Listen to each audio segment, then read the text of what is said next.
नमस्कार बच्चों। व्याकरण की दुनिया में आप सभी का स्वागत है। क्या आपको भी समास पहचानने में उलझन होती है? तो जानते हैं आज के इस छोटे से वीडियो में कि हम समास में क्या गलतियां करते हैं। मैं आपको वो ट्रिक समझाऊंगी जिससे आप शब्दों को देखते ही उनके भेद बता देंगे। चलिए शुरू करते हैं बिना वक्त गवाए कि समास आखिर होता क्या है। ठीक है, तो आज हम समास के बारे में पढ़ेंगे। समास दो या दो से अधिक शब्दों के मेल से एक नया सार्थक शब्द बनता है, उसे कहते हैं समास। समास का उद्देश्य क्या है कि भाषा में संक्षिप्तता लाना। साधारण शब्दों में हम कह सकते हैं शब्दों को छोटा करने की प्रक्रिया समास। जैसे राजा का महल। अब राजा का महल को अगर हम शॉर्ट में बोलेंगे तो हम बोल देंगे राजमहल। फिर हम बोल सकते हैं घोड़े पर सवार। अब घोड़े पर सवार को हम शॉर्ट में बोल सकते हैं घुड़सवार। तो शब्दों को मिलाकर के छोटा करने की जो प्रक्रिया होती है उसे हम कह देते हैं समास। अब समास के लिए पहले दो चीजें जानना जरूरी है कि समास में एक होता है पहला पद और दूसरा होता है उत्तर पद। पहला पद को पूर्व पद भी कहते हैं, पूर्व पद और उत्तर पद। जैसे राजा,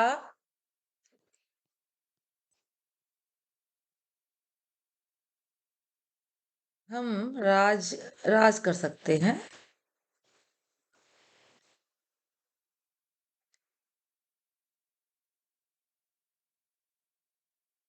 ठीक है, तो राज ये है पहला पद और ये है उत्तर पद। ठीक है, पूर्व पद और उत्तर पद किसी भी समास के लिए दो पदों का होना बहुत ही जरूरी है। और जब इनको अलग करते हैं, राजा का पुत्र बन गया तो ये हो गया विग्रह, और इनको मिलाया राजपुत्र बन गया तो इसे हम कह देंगे समास। ठीक है, तो राजा का पुत्र जो है इसको हम छोटा करेंगे तो बन जाएगा राजपुत्र। अब समास के भेद आप सब पढ़ चुके हैं। पहला है अव्ययी भाव समास, दूसरा है तत्पुरुष समास, तीसरा है कर्मधारय समास, द्विगु समास, द्वंद्व समास और बहुव्रीहि समास। तो समास 6 प्रकार के होते हैं, ये भी आप पढ़ चुके हैं। बस अब मैं वो बताऊंगी जिससे आपको बोर्ड की परीक्षाओं में गलतियां ना हो कि हम कैसे पहचानेंगे। अव्ययी भाव समास, पहला नाम से स्पष्ट है अव्यय। अव्ययी मतलब कोई उपसर्ग जैसे होते हैं जिसमें कोई विकार नहीं आता। ठीक है, तो अव्ययी भाव की पहचान ये है कि जहां पर यथा, प्र, प्रति, निर, आ, भर या तो इन शब्दों से शुरू होगा शब्दांश से, या फिर एक जैसे शब्द बार बार आए। जैसे घड़ी, घड़ी, हाथों, हाथ, एक जैसे शब्द दो बार आते हैं, या फिर जो उपसर्ग से शुरू होते हैं वो समास अव्ययी भाव समास कहलाते हैं। जैसे प्रतिदिन, प्रत्येक दिन, यथाशक्ति, शक्ति के अनुसार, आजीवन, जीवन भर, आमरण, मरण तक। तो ये पहला जो शब्द आप देख रहे हैं पूर्व पद, ये उपसर्ग है। तो पहला पद या तो उपसर्ग होगा या फिर दोनों एक जैसे शब्द होंगे जो योजक चिन्ह से जुड़े होंगे, वो होगा अव्ययी भाव समास। ठीक है बच्चों, उसके बाद दूसरा समास है तत्पुरुष समास। तत्पुरुष समास की पहचान क्या है? कारक चिन्ह पर सर्ग जो होते हैं ना, कर्ता ने कर्म को करण से संप्रदान के लिए अपादान से अलग होने पर संबंध काकी के अधिकरण में पर, है ना, तो कर्ता को छोड़ करके कर्म कारक से लेकर के और अधिकरण कारक तक जो चिन्ह साइलेंट मोड पर रहते हैं, जैसे विग्रह करने पर ही हम समझ पाते हैं वहां होता है तत्पुरुष समास। जैसे तुलसी कृत, तुलसी द्वारा कृत। राजपुत्र, राजा का पुत्र। जैसे हम बोल सकते हैं सिर दर्द, तो अब इसको विग्रह करेंगे तो निकलेगा सिर में दर्द, में चिन्ह छिपा हुआ है। ठीक है, तो जहां पर विग्रह करेंगे तो कारक चिन्ह हमें नजर आएंगे, वो होगा तत्पुरुष समास। ठीक है बच्चों, तो तत्पुरुष समास की पहचान क्या है? कारक चिन्हों का जहां लोप होता है, विग्रह करने पर वहां कारक चिन्ह सामने आते हैं, वो होता है तत्पुरुष समास। अब तीसरा भेद है कर्मधारय समास। जहां पर भी विशेषता बताई जाए, जहां पर पहला पद विशेषण हो सकता है या उपमेय या उपमान में से भी कोई हो सकता है। अब उपमेय उपमान मतलब जहां पर किसी की तुलना की जाए या समानता की जाए। आपने फिगर ऑफ स्पीच पढ़े होंगे ना, जहां पर किसी simile figure of speech, metaphor figure of speech, है ना, जहां पर किसी की क्वालिटी बताई जाए, वो होगा कर्मधारय समास। और उसकी पहचान क्या है? अगर हम विग्रह करेंगे, जहां पर भी है जो आता है, के समान आता है या रूपी आता है जो, के समान, रूपी जहां पर आए, आपको दिमाग पर ज्यादा जोर नहीं डालना है, आपको अपने आप ही वहां पर कर्मधारय समास लिख देना है। जैसे चरण कमल, कमल के चरण कैसे? कमल के जैसे, कमल के समान। महादेव, महान है जो देव। नीलकंठ, नीला है जो कंठ, कंठ की विशेषता बताई नीला, देव की विशेषता बताई महान, है ना। और चरणों को तुलना की किसके समान? कमल के समान। तो जहां पर किसी की समानता बताई जाए, किसी की तुलना की जाए या फिर किसी की विशेषता बताई जाए, उसे हम कहते हैं कर्मधारय समास। ठीक है बच्चों, अब आगे जो समास है वो है द्विगु समास। द्वि मतलब दो, तो मतलब यहाँ द्वे नाम में ही लिखा हुआ है संख्या। तो जहां पर पहला जो पद होता है वो संख्यावाची होता है। द्विगु समास की बड़ी ही आसान पहचान है, नंबर्स, नंबर्स हमेशा जो भी होंगे, संख्या जहां पर होंगी, वहां पर 99% वो होगा द्विगु समास। ठीक है, जैसे यहाँ पर है त्रिभुज, नवरात्रि, चौराहा। द्विगु समास की एक और पहचान है कि वो किसी ग्रुप के बारे में बताएगा, मेल के बारे में बताएगा, समाहार के बारे में बताएगा। तो पहला पद होगा संख्या और दूसरा होगा समूह या समाहार। जैसे त्रिभुज, तीन भुजाओं का समूह। ठीक है, नवरात्रि, 9 रात होती है, उनको मिलाकर के नवरात्रि बनती है, तो 9 रात्रियों का समूह। चौराहा, 4 रास्ते जहां पर मिलते हैं, उसे हम कहते हैं चौराहा।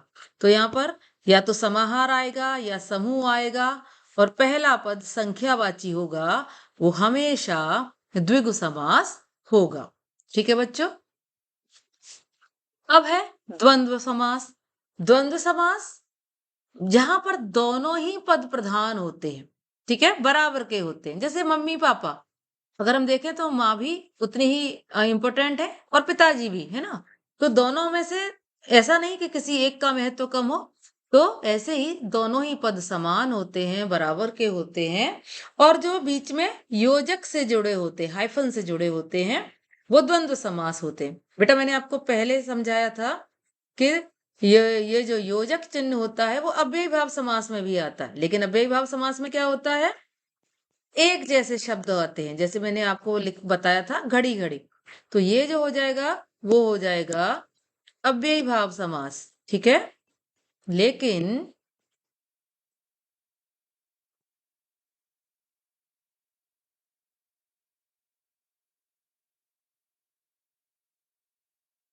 लेकिन अब द्वंद्व समास में भी योजक आएगा, लेकिन वहां पर क्या होगा, दोनों ही शब्द अलग अलग होंगे, या कह सकते अपोजिट होंगे, है ना। जहां पर अपोजिट है माता पिता, दिन रात, पाप पुण्य, सुख दुख। ये आप देख रहे हो योजक चिन्ह यहाँ पर भी है, ये योजक है, ये योजक है, योजक है, लेकिन दोनों ही जो शब्द हैं, दोनों ही पद हैं, वो अलग अलग है ना। और अव्ययीभाव समास में क्या होता है, सेम होते हैं, सिमिलर होते हैं, रिपीटेशन होता है। तो जहां पर योजक चिन्ह से जुड़े हुए एक जैसे शब्द होंगे वो होगा अव्ययीभाव समास, और जहां पर योजक चिन्ह से जुड़े हुए अपोजिट जो शब्द होंगे वो होगा द्वंद्व समास।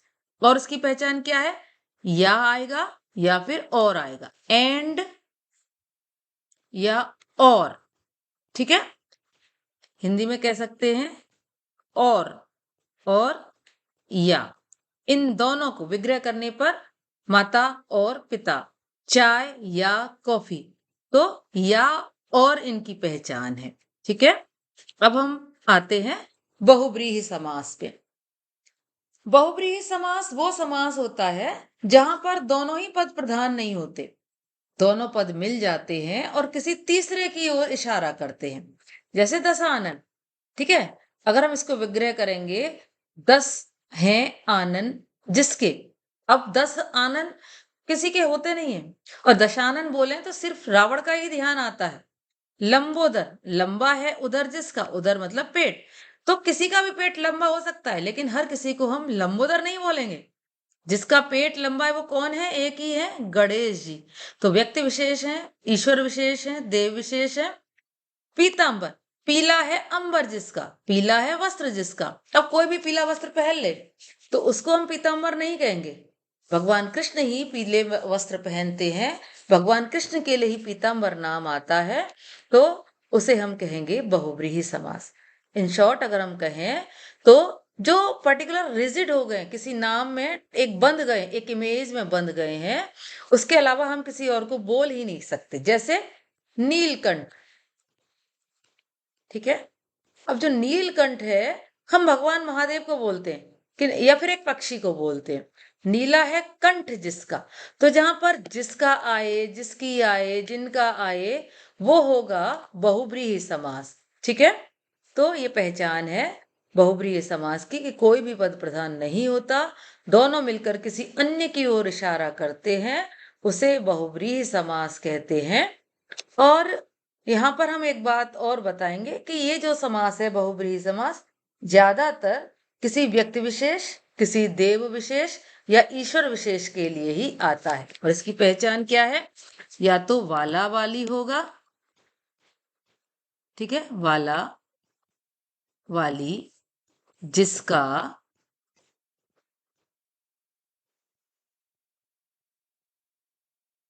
जिसकी, ठीक है। तो जहां पर जिसका जिसकी आए, वाला वाली आए, उसे हम कह देंगे बहुव्रीहि समास, ठीक है। तो अब आप चाहें तो इसमें से देख सकते हैं अव्ययीभाव समास की पहचान क्या है।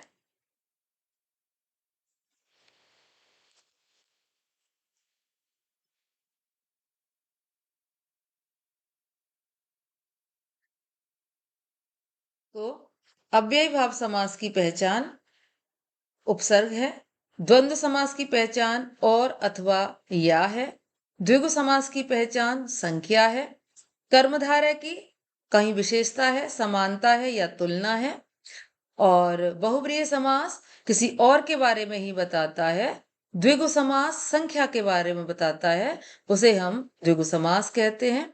तो मुझे उम्मीद है कि आप इनको पढ़ करके, इसको समझ करके बहु समास में कोई गलती नहीं करेंगे और पूरे पूरे अंक बटोरेंगे। धन्यवाद।